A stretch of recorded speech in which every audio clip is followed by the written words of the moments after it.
I got one of the worst, if not the worst review SliderCuts Studios have ever had. And it was a client who was very upset. Some of the things he was saying to me, he was saying, how can he be the head barber? He shouldn't even be cutting hair. He pulled my hairline way too far back. He was just abusing me, this after this after this. And today on the SliderCuts Barber Business Podcast, I want to talk to you about why I got that bad review, what I did about it, and how I rectified it, if I rectified it at all.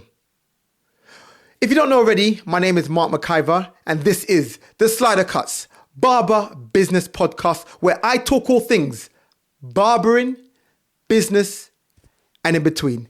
And we're talking about the bad review I got. Well, first of all, let me explain the story to you guys so you can understand what happened.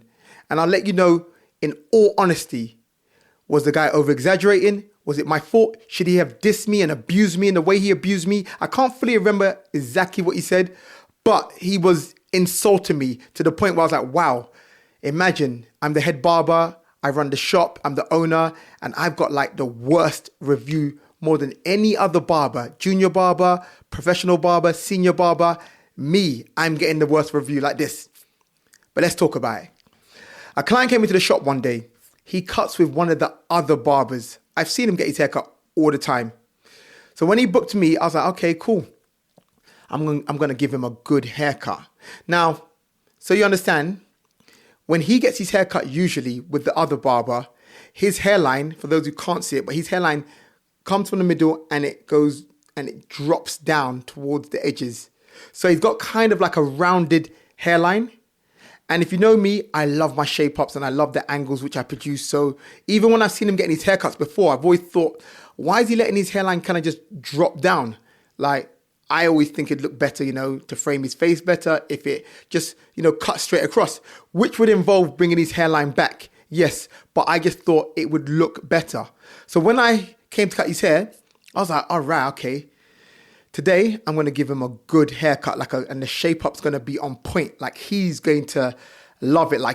I was feeling kind of, you could say in myself, quite confident and quite, not boasty, but I was feeling quite, up for it. Like, I really believed he was going to love what I did to his hairline, because I assumed that the other barber was doing it because that's just how he shapes up, which is kind of more so the way he does shape up anyway. But, I took it upon myself to cut his hair, gave him his drop skin fade. And when I shaped him up, went straight across, straightened out, gave him those kind of like 90 degrees to 87 degrees angles. It was looking sharp. So when I got this review that came through, I think later on that day, or maybe the next day, or later on that day, with all the abuse and saying he pulled my hairline back, he shouldn't be a barber, he calls himself a head barber, he shouldn't be cutting hair, and all these other things, I'm like, whoa. And he's going in with the abuse. So whenever I get negative feedback, bad reviews, what I always say to myself is, forget about what the person has said and how they have said it. The thing I need to address first is that person correct about what they're saying? It doesn't matter if I've done something little to them and they've done something major to me. The question is, that little thing that I may have done to them, are they correct about it? And am I in the wrong? And that's why I always just try and focus on and forget everything else. Because if you focus on the things which he's done wrong and all the things that I've done right, how's that going to resolve any problems? Problems are only resolved when two people come together or a group of people come together and they can all acknowledge where they've gone wrong and what they have done wrong. So this is just how I approach things all the time. So even though their message was annoying because there's a lot of abuse, I just said, okay, what I'm going to do now is sit on it and just think, okay, am I in the wrong? Is he right about what he's saying? And I said, you know what? He is right. Because I know what I did to his hairline. So I understand why he's feeling that way. So I said, forget everything else, the abuse, everything else he said to me. I'm just going to contact him. So I called him and I said to him, hey, is that hello? I'm like, this is Mark from the barbershop. He's like, he's a little bit kind of like, stuttering, because I guess maybe he might think that I'm calling him to maybe shout abuse because of the review. And I just said, hey, listen, this is not about the review. I read the review you gave me. This is nothing to do with what you said. I'm just calling you because you're not happy with your haircut. So don't worry about the review. He's like, okay. I'm like, yeah, I'm sorry. I shaped you up in a way you didn't like it. I just apologized to him and said, look, I'm sorry. I said, look, just so you know, everything I say to you and everything I'm going to offer you right now has nothing to do with the review. So whatever happens in this conversation, do not remove that review offline. I said, leave it there. I said, to be honest, I don't mind bad reviews online because it's an honest reflection of what I do. Not everybody's going to like what I do. So it's good that people can come read the reviews and see that there are some negative ones as well. So please, I said, don't delete it. Leave it there. But I said, but let me now address it. You're not happy with it. I'm sorry about that. I said, so look, I've already refunded you. So I think I either refunded it already or I was about to refund it. I can't remember which way it was. I think I probably refunded it before I got on the phone call. I said, look, I've already refunded you. So you've been refunded for that.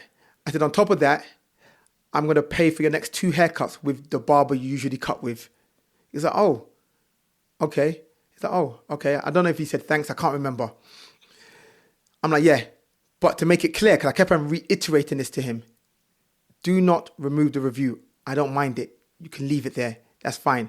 But I just want to do right by you. And you normally cut with this barber and you're happy with his haircuts. You weren't happy with my haircut. So I'm sorry about that.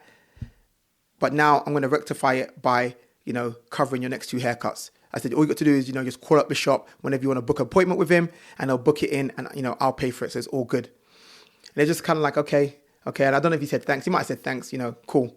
Ended the conversation. Later on that day or the day after that, I can't remember, he deleted the review, which I clearly told him not to. But I guess what happened is he was angry at the time and, he said what he said. And even though I told him not to delete it, he still deleted it anyway. And I didn't mind him keeping it there because I just feel like if people are going to come and read all these good comments, you can't just be like, okay, only read good things about me, because there is also bad things about me. There are people which are not happy with haircuts, even though I'm the head barber and I've been cutting hair professionally for like 22, 23 years or 23 years now. At the time of this review, it might have been 21 years because about 2 years ago, something like that. But yeah, that's how I resolved it. That's how I rectified it. That's how I approached it. And he continued coming to the barbershop. He still comes to the barbershop right now. He cuts with his usual barber. He's also cut with a couple other barbers, but he hasn't cut with me again since then. But whatever the case is, it's cool because even when he's coming in a couple times, I could see he was coming in and he wasn't really looking at me. I don't know if he felt awkward, but I'd always just say, hey, how you doing, man? Because there's no issue and he's done nothing wrong. He got a haircut he wasn't happy with. I gave him that haircut. He abused me online and some of the other barbers, felt like, but the abuse was too much. That's fine, maybe, but nevertheless, I can't focus on what he's saying in response to the wrong that I have done to him. I have to focus on the wrong that I have done to him, and that's it. And that is how I dealt with and approached getting one of the worst, if not the worst reviews in SliderCuts studios as the head barber.